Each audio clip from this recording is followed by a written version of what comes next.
আচ্ছা, তুমি কি আজকে একটু সকাল সকাল বাসায় আসতে পারবে? কিসের জন্য? আসলে আমার শরীরটা না কয়দিন ধরে খুব খারাপ লাগতেছে, একটু ডক্টরের কাছে যেতাম। কি বলো, হঠাৎ কি হলো আবার তোমার? আমি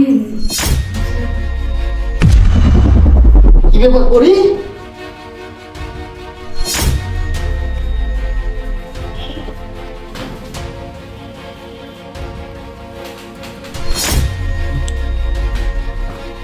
পরি পরি কি এলো হঠাৎ করে আবার? চিন্তায় পড়ে গেলাম তো। দেখি ডাক্তারকে একটা ফোন দেখি।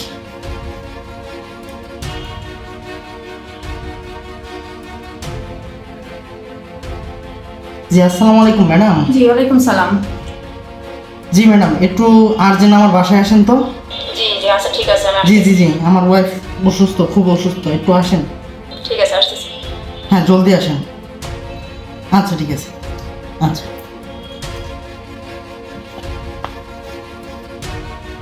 কি হইল হঠাৎ করে? হ্যাঁ রিখান সাহেব, কি হয়েছে বলেন। জি ম্যাডাম, একটু দেখেন তো, হঠাৎ করে মাথা ঘুরে পড়ে গেছে। কেন, কি হয়েছে? দেখি ম্যাম একটু চোখটা, একটু জিরোটা বের করেন। রিখান সাহেব, আপনার জন্য তো সুখবর আছে, জলদি মিষ্টি নিয়ে আসুন। আপনি তো বাবা হতে যাচ্ছেন। রিখান সাহেব, আজ তাহলে আমি যাই, আর আপনি আপনার ওয়াইফকে নিয়ে একটু আমার চেম্বারে আসবেন। আমার কিছু টেস্ট আছে, টেস্টগুলো আমি করে পরে রিপোর্টটা আপনাকে দেখাবো। ঠিক আছে ম্যাডাম, আপনি আসুন। ওকে।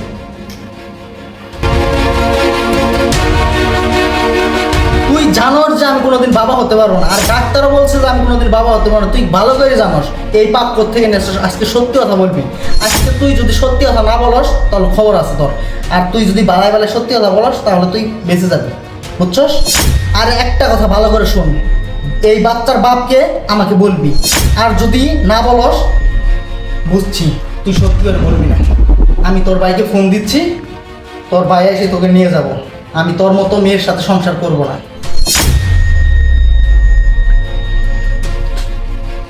হ্যালো জুয়েল, কই তুই? 10 মিনিটের মধ্যে আমার বাসায় আসবি। তাড়াতাড়ি বালাই বালাই আমার বাসায় আস। আচ্ছা তুমি এগুলো, ছাড়, তোর মতো নোংরা হাত দিয়ে আমাকে টাচ করবি না কখনো। আমার একটা কথা শোনো তুমি। কি বলতে চাস তুই? হ্যাঁ দেখো, আমিও জানি যে তুমি কখনো বাবা হতে পারবে না। আমার মনে হচ্ছে কি ডাক্তারের কোথাও ভুল হচ্ছে। এরকম কিচ্ছু হয়নি, আমরা অন্য ডাক্তার দিয়ে দেখাই। ও, ডাক্তারের ভুল হচ্ছে, ডাক্তার ভুল রিপোর্ট দেখাচ্ছে। তুই যে অন্যজনের বিছানায় গেছিস সেটা বলবি না, এটা স্বীকার করস না। তোর নোংরা হাত দিয়ে আমাকে টাচ করতে মানা করছি না?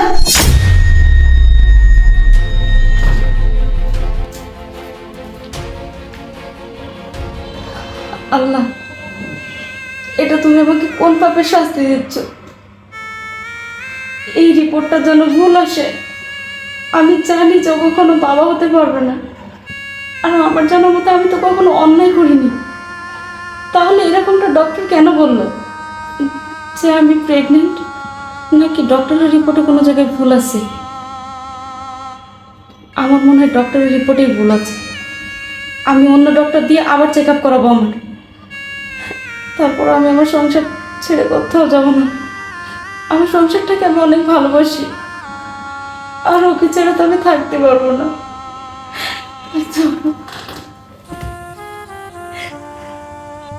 নীলজ্জর মতো এখনো বসে আছস? এখনো যাস নাই? তোর ভাই আসে নাই? দাঁড়া, তোর ভাইকে ফোন দিতেছি, আমি এখনই ফোন দিতেছি। দেখো, তুমি এরকম পাগল। আরে ভাইয়া, বুঝলাম না কি হয়েছে। আপু, তোমার কি হয়েছে? এরকম করতেছো কেন? তুই তোর আপুরে কি জিজ্ঞেস করতেছিস? তোর আপু কি বলবো? আমি বলতেছি শুন, তোর আপুর স্বভাব চরিত্র নষ্ট হয়ে গেছে গা। এরকম দুশ্চরিত্র একটা মেয়ে আমার গলায় ঝুলাই দিছস। আজকে তুই তোর বন্ধু নিয়ে চলে যাবি। দুলাভাই এসব কি বলতেছে? আমি তো কিছু বুঝতে পারতেছি না। আচ্ছা আমি বলছি, আমরা তো সবাই জানি যে তোর দুলাভাই কোনোদিন বাবা হতে পারবে না, কিন্তু গতকালকে হঠাৎ আমি মাথা ঘুরে পড়ে গেছিলাম। ডাক্তার এসে রিপোর্ট দিয়ে বলে আমি নাকি প্রেগনেন্ট। তারপর থেকে তোর দুলাভাই আমার সাথে এরকম ব্যবহার করছে। বিশ্বাস কর ভাই, আমি কোথাও যাইনি, রাখো তোমার নাকা কান্না, তুই তোর বোনের এখনই নিয়ে চল।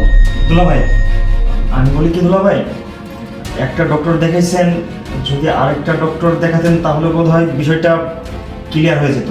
আর তাছাড়া আমার আপু তো অনেকদিন ধরে আপনার সংসার করতেছে, আমার মনে হয় না আপু এরকম কোনো খারাপ কাজ করবে। কি বলতে চাস, কি বলতে চাস? আরেকটা ডক্টর? তুই তোর বাড়িতে নিয়ে তোর বোনের ডাক্তার দেখা যা। আমার বাড়িতে আর আমি করে ডাক্তার দেখাবো, আমার বাড়িতে রাখবোই না। রিপন সাহেব, আমি কি ভিতরে আসতে পারি? আচ্ছা আসেন। আসলে রিপন সাহেব, আপনার ওয়াইফ প্রেগনেন্ট না, আপনার ওয়াইফের পেটে অনেক বড় একটা টিউমার হয়েছে, আর এই কারণে উনি দিন দিন অসুস্থ হয়ে পড়ছে, মাথা ঘোরাচ্ছে। আচ্ছা যাই হোক, এই নেন আপনার রিপোর্টটা। আর একটা কথা, আপনার ওয়াইফের দিকে একটু নজর রাখবেন। ম্যাডাম আপনাকে অসংখ্য ধন্যবাদ। আজ যদি সময় মতো রিপোর্টটা না দিতেন তাহলে অনেক বড় সর্বনাশ হয়ে যেত। আমাকে অনেক বড় বিপদ থেকে বাঁচাইলেন। আজকে আমি ভুল সিদ্ধান্ত উপনীত হয়েছি। আচ্ছা ঠিক আছে, আজ তাহলে আমি আসি। ঠিক আছে, ঠিক আছে ম্যাডাম, আসেন। দেখেছেন দুলা ভাই, আমি বলেছিলাম না আমার বোন এরকম না, এখন তো সত্যি হলো। আচ্ছা আপু, তুমি কোনো চিন্তা করো না। হ্যাঁ চলো না, আপুকে একটু ভালো ডক্টর দেখেন। ঠিক আছে, আমি ওখানে ভালো ডক্টর দেখাবো। আর তুমি কিছু মনে করো না, আসলে আমি খুব সরি। আমার এতদিনের সংসার আমাকে তোমাকে আমার বোঝার উচিত ছিল। আমি না জানি অনেক বড় একটা ভুল করে ফেলছি। তুমি আমাকে ডিভোর্স দিতে চাইছিলে না? এই কথা কখনো বলবো না। তুমি তো জানো আমি তোমাকে কতটা ভালোবাসি। তুমি যদি আমাকে ভালোই বাসতে তাহলে আমাকে সন্দেহ করতে না এভাবে। আমাকে নতুন আরেকটা ডক্টর দেখাতে, তা না করে আমার ভাইকে নিয়ে আসলে এখানে, তার সাথে আমাকে পাঠিয়ে দেবে। আমি আমার ভাইয়ের সাথে চলে যাব। প্লিজ তুমি এমনটা বলো না, আমার বড় ভুল হয়ে গেছে। তুমি আচ্ছা আপু থাক না তো, আসলে মানুষ মাত্রই তো ভুল। দুলা ভাই, আমি তো আসছি, এখন আমার জন্য আজকে কি খাওয়া দায় বলো? তুই কি খাইতে চাস বল? আমি আজকে পদ্মার ইলিশ খাবো। সবাই মিলে আজকে পদ্মার ইলিশ খাবো। আচ্ছা আপু, তুমি আর এসব নিয়ে কোনো মাথা কামাবো না তো, আর কোনো টেনশন করো না। বসো। তুমি রান্না করে যাও, আমি আর জুয়েল পদ্মার ইলিশ নিয়ে আসতে যাচ্ছি। চল জুয়েল।